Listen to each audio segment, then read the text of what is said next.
Today's story is so powerful it lingers long after the final word, set against a vast and unforgiving western sky streaked in copper and fire.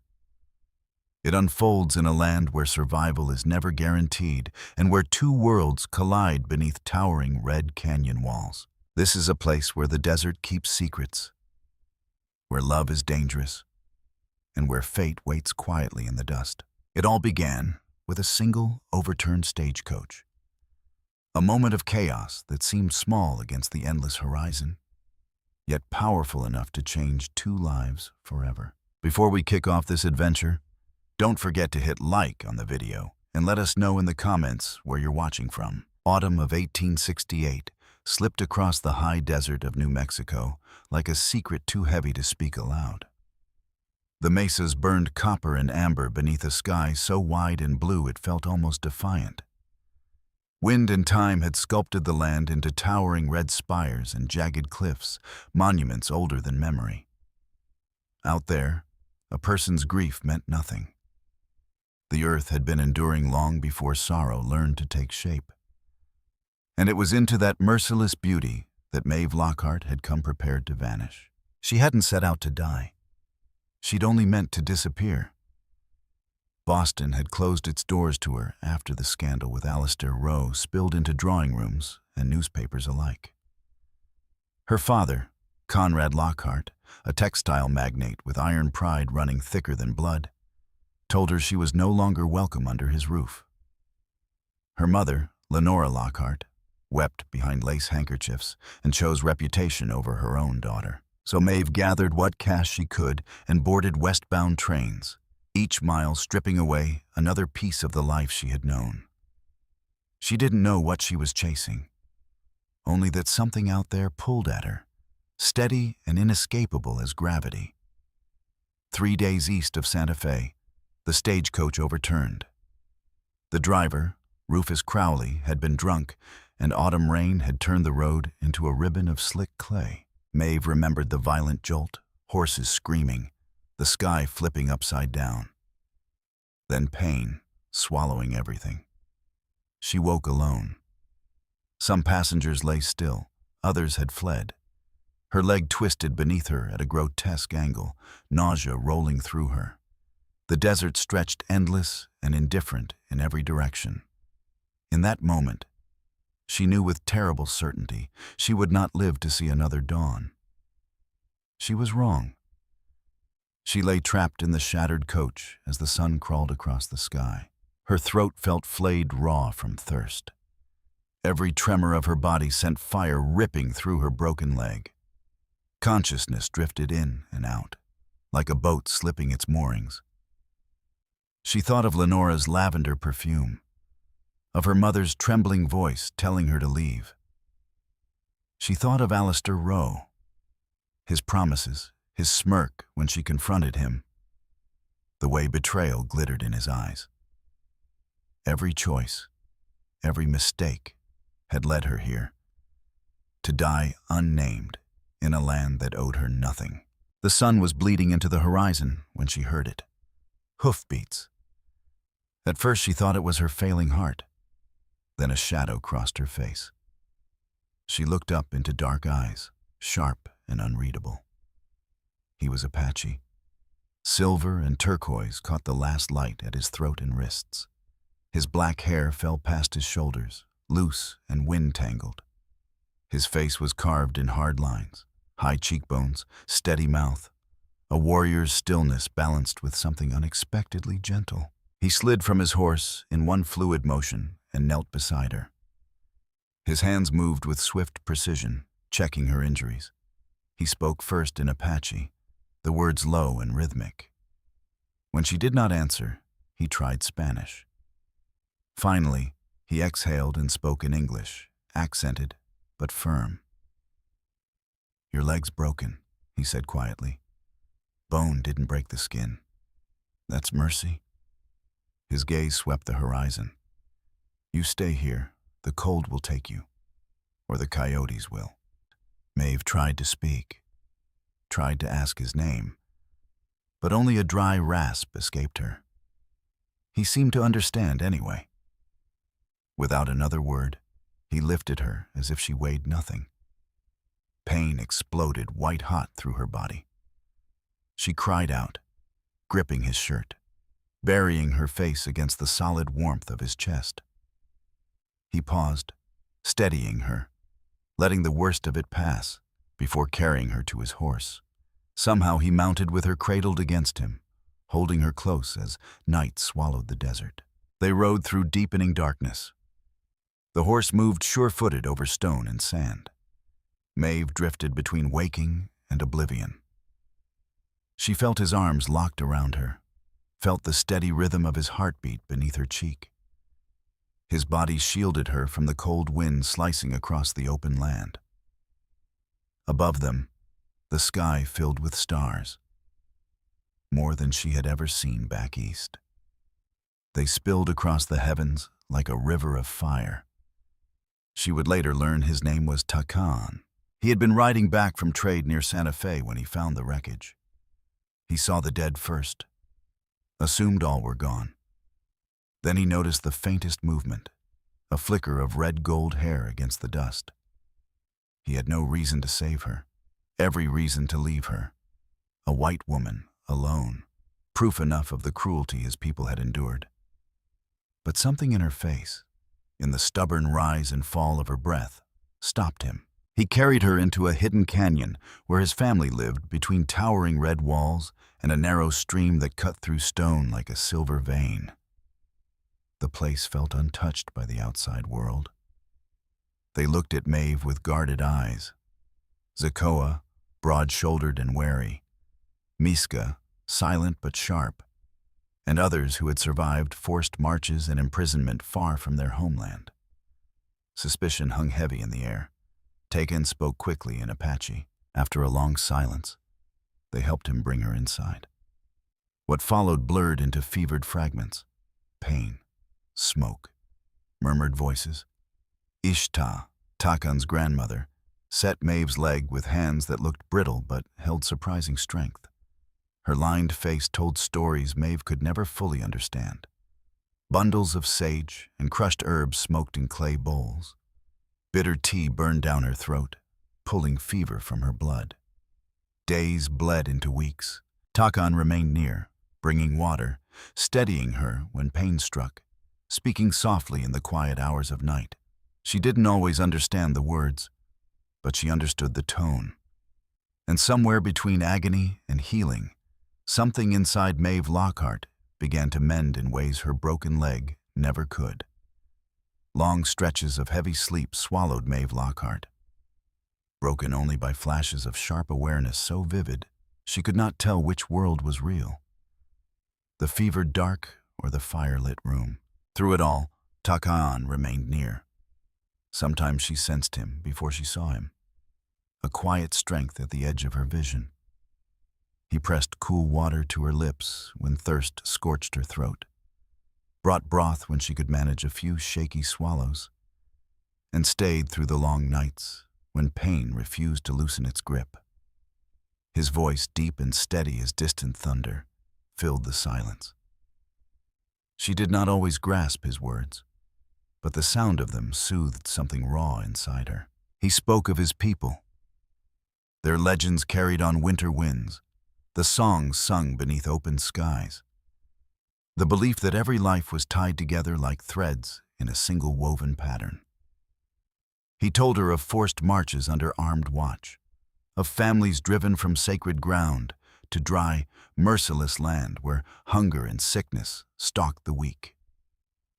He told her how some survived, how they returned, how the land welcomed them back and yet felt changed, scarred, like a memory that would never be whole again. As her body knit itself back together, Maeve began to see Takan not merely as the man who saved her, but as the man himself. She watched the way he moved, lean, deliberate, wasting no motion. Every gesture carried quiet confidence. His hands were rough from work and rains, scarred by years of survival. Yet when they steadied her, they were astonishingly gentle. His eyes could harden like stone when he spoke of injustice, then soften in the firelight when they settled on her. And somewhere beneath her ribs, long dormant feelings stirred. Feelings she believed shame and heartbreak had buried for good. 6 weeks passed before she stood on her own again. Takan had carved her a crutch from juniper wood, sanding the grip until it fit her palm as though it had always belonged there. Leaning on it, she stepped outside into crisp autumn air. The canyon blazed in sunrise colors, deep reds, molten gold, the stream flashing silver as it cut through stone. The sky stretched vast and blue, impossibly clean. Tears slipped down her cheeks without warning. She breathed deeply, lungs filling with cold air that tasted of sage and wood smoke. For the first time since before Alastair Row, before Boston whispers and closed doors, she felt alive. Takan found her standing there, sunlight caught in her hair. He said nothing. He simply came to stand beside her. They remained shoulder to shoulder, saying nothing at all. Two souls raised in worlds taught to despise one another. Yet in that silence, something passed between them. Something stronger than language. Then Maeve surprised herself. She reached for him. Her pale fingers slid into his, fitting there as if by instinct. His hand was warm, calloused, solid. He did not pull away. He did not speak. He held on. As sunlight climbed higher and filled the canyon, Maeve felt a shift, subtle but irreversible. A line had been crossed. Fear fluttered in her chest, but not the old fear of scandal or abandonment. This was deeper. This was the terror of wanting something so fiercely it could shatter you. Of giving your heart to someone who might have every reason to refuse it. The days that followed carried a charge like heat before a summer storm. Her strength returned quickly now that the bone had set. She began helping where she could. Grinding corn beside Nayeli, learning to prepare simple meals over open flame, repeating Apache words under her breath until they felt less foreign on her tongue. And always, always, she knew where Takan was. She felt his presence even before she saw him. Their glances lingered longer now, loaded with something neither dared name. He taught her to ride the way the West demanded. Not perched sideways like a Boston lady, but seated firm and balanced, moving with the animal's rhythm. His hand circled her waist to steady her posture. His chest pressed lightly to her back as he guided her grip on the reins. Every touch sparked like lightning beneath her skin. Each brush of his fingers left her breath unsteady. She found herself counting the hours until the next lesson, craving the excuse of instruction just to feel him close again. In late November, the first snow drifted down, a delicate dusting that turned red stone white. The canyon transformed into something hushed and sacred. Maeve stood outside wrapped in a blanket scented with smoke and leather, and something she had come to associate only with Takan. She heard his boots crunch through fresh snow before she saw him. He stepped beside her as he always did, radiating warmth that had nothing to do with the weather. They watched flakes spiral down from a pewter sky. Silence settled between them, soft, thick, electric. Then Takan turned to her. The look in his eyes stole her breath. "I've tried not to want you," he said, voice roughened by restraint. "I've told myself it's foolish, dangerous. You're not of my people. Our worlds have bled each other for longer than we've been alive. There's no easy road in this, no ending without pain." His jaw tightened. "But I can't stop." He pressed a hand against his chest. "When you laugh, I feel it here. When you hurt, I burn for blood. I dream of you. I look for reasons to stand close to you. This," he shook his head slightly, "this is madness." Maeve's heart pounded so fiercely she felt dizzy. Weeks of stolen glances and restrained longing surged forward like floodwater breaking a dam. She stepped closer until the cold air between them vanished. "Then don't fight it," she whispered. "I've lived my whole life following rules written by other people, trying to be proper, trying to be good, and what did that bring me? Shame, exile. I came west to escape who I was." Her voice trembled but did not break. "Instead, I found you. Someone who sees me.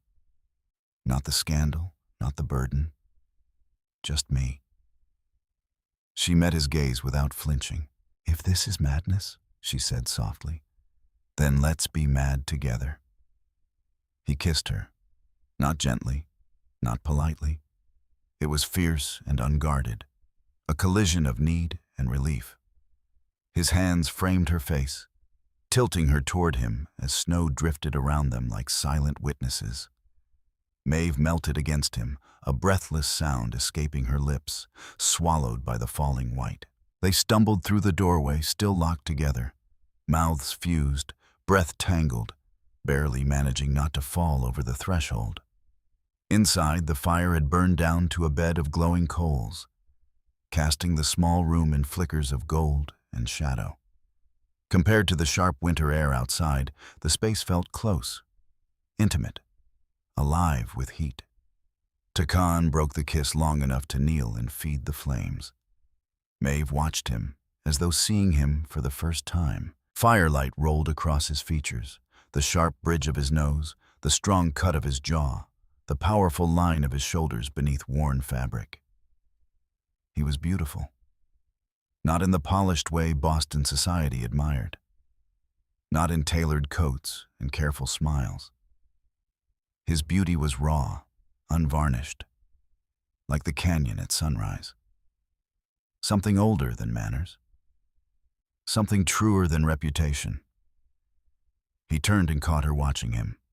A flicker passed through his dark eyes, surprise maybe, or the quiet acknowledgement of something he had always known. In 2 strides, he closed the distance and pulled her into him, his arms wrapped around her with a strength that made her feel both protected and claimed. Through the thin fabric between them, she felt the hammering of his heart, felt the tension in him, the effort it took to hold himself back. She didn't want him restrained. She wanted him unguarded, unleashed. She wanted him to lose himself the way she was already falling. The blanket slid from her shoulders to the floor. His hands found the hem of her borrowed cotton shirt, the one Miska had given her weeks ago, and his fingers brushed the bare skin of her waist. The contact stole the air from her lungs. His palm settled against her skin, warm and slightly rough, and he held her gaze as if the world had narrowed to the space between them. "Your skin," he murmured, voice thick with feeling, "is softer than river sand." The words weren't crude. They were reverent. Maeve had known touch before, had endured it in candlelit rooms where desire was performative and hollow. What Takan gave her was different. He wasn't rushing, wasn't taking. He was discovering, as if she were something sacred, as if her body were a landscape worthy of slow exploration. His hand moved gradually, tracing the curve of her waist with deliberate care. Her breath grew uneven. Heat unfurled low in her belly, startling in its intensity. She had thought herself experienced, thought she understood longing. She had not. Every inch he touched awakened something electric beneath her skin.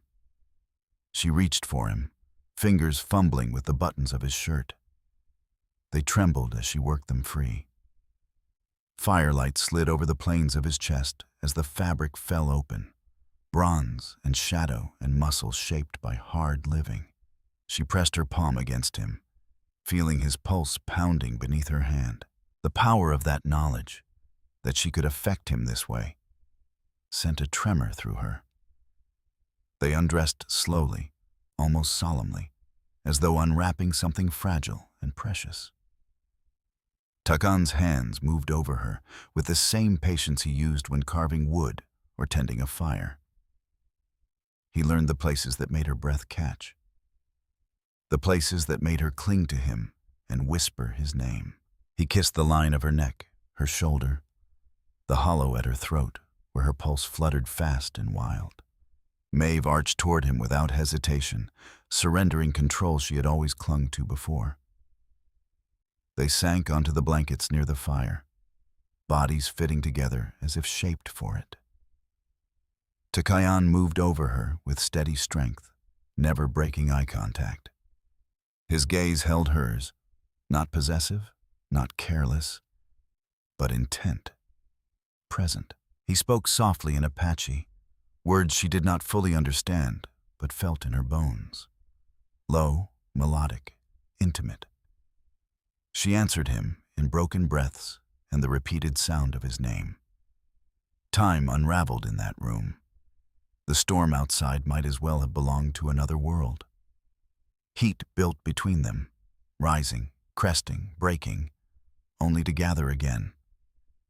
She discovered the way his breath caught when her fingers traced the line behind his ear, the low sound in his throat when she ran her hands down his back. He learned her responses with careful attention, adjusting, guiding, holding her steady when intensity stole her balance. The fire burned lower. Neither of them noticed the cold. They created their own warmth, fierce, consuming, relentless. It left them breathless, undone, astonished, when at last they lay still, limbs tangled, skin damp with exertion. Maeve felt tears slip quietly down her temples. Not from regret, not from sorrow, from recognition, from the startling sense of arrival. She had traveled 2,000 miles from Boston, survived humiliation, exile, a wreck that should have ended her life. Every mile of it, every misstep, had led here. To Takan's arms around her. He felt the wetness against his chest and lifted her chin gently. "Did I hurt you?" he asked softly, worry threading through his voice. The question undid her. "No," she whispered. "You didn't hurt me. You healed something I didn't even know was broken." He kissed her again, slow this time, tender, the kind of kiss that spoke of promise rather than hunger. They remained there as the fire faded to embers and snow continued to fall beyond the canyon walls, sealing them inside a fragile, sacred quiet that felt untouched by the restless world beyond. The winter that followed would become the brightest season of Maeve Lockhart's life, though she would only understand that much later. She and Takan began building something together within the small community, something steady, something real. Their bond was acknowledged, if not fully understood, by Takan's family. Sokoa watched in guarded silence. Miska studied Maeve with careful eyes. Ishta said little, but her quiet acceptance carried weight, and slowly, Maeve became part of the rhythm of the canyon. She learned to weave the way Takan's people had for generations. Her once delicate Boston hands growing steady as they worked colored threads into patterns that spoke of endurance.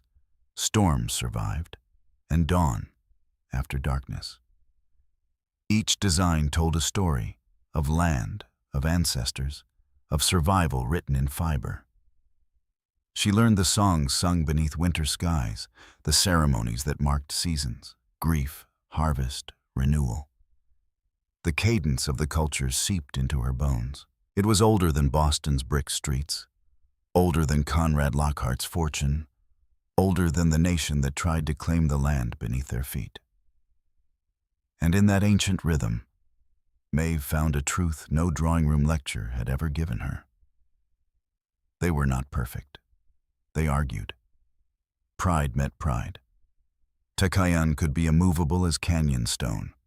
Maeve could be reckless, blind to the danger her pale skin might invite if outsiders ever rode too close. There were nights when silence cut deeper than words. But no matter how sharp the clash, they always returned. To the blankets near the fire, to shared breath in the dark. to the unspoken tether that neither distance nor history could sever. Then, spring came. Snow melted from the canyon walls, revealing the deep red earth beneath. The stream swelled with thaw, rushing louder, brighter, alive with movement. Morning light turned the water to liquid gold. Maeve stood at the edge one dawn, watching sunlight fracture across the current. And then she felt it. A subtle flutter low inside her. A shift. A knowing. Her breath caught. Slowly, she pressed her hand to her belly. Understanding dawned all at once, fierce and undeniable. Tears welled in her eyes, tears unlike the ones she had shed in Boston, unlike the ones she had cried in pain. These were tears of astonishment, of joy. Takan found her there, as he often did. He read the truth in her face before she spoke. "What is it?" he asked softly. She guided his hand to her stomach. His expression changed in a heartbeat. From question to wonder, from wonder to something fierce and protective that nearly stole her breath. He dropped to his knees before her without hesitation, pressing his forehead gently against the curve just beginning to form. In Apache, he spoke blessings over her, over them, words she now understood, promises, gratitude, love woven together like prayer. When he lifted his head, his eyes shone. "A child," he said, voice unsteady. "Our child. A bridge between worlds." It would not be simple. They both knew that. Their love defied expectations carved in stone. The years ahead would carry hardship, prejudice, suspicion, a country uneasy with what they represented. But standing there beneath the vast western sky, Takan's hand resting over the life growing inside her, Maeve felt something unshakable settle within her. She had come west to run from disgrace. Instead, she had found home. She had believed she would die nameless in the desert. Instead, she had found a love powerful enough to rebuild her from the inside out. All her life she had been told her worth, measured in manners, reputation, obedience. Takan saw none of that. He looked at her as though she were sunrise breaking over canyon stone. He touched her as though she were sacred ground. He loved her with a ferocity that turned every memory of Boston into a pale shadow. The exile and the warrior, the daughter of Maeve Lockhart and the son of a people forced from their land. Two lives that should never have crossed. And yet they stood there in the glow of spring, creating something new. A future neither had dared imagine. That was the miracle. That was the story she would one day tell Arlen, and the children who came after. That love found them where it had no business growing, in the hardest soil, beneath the harshest sky, and refused to die.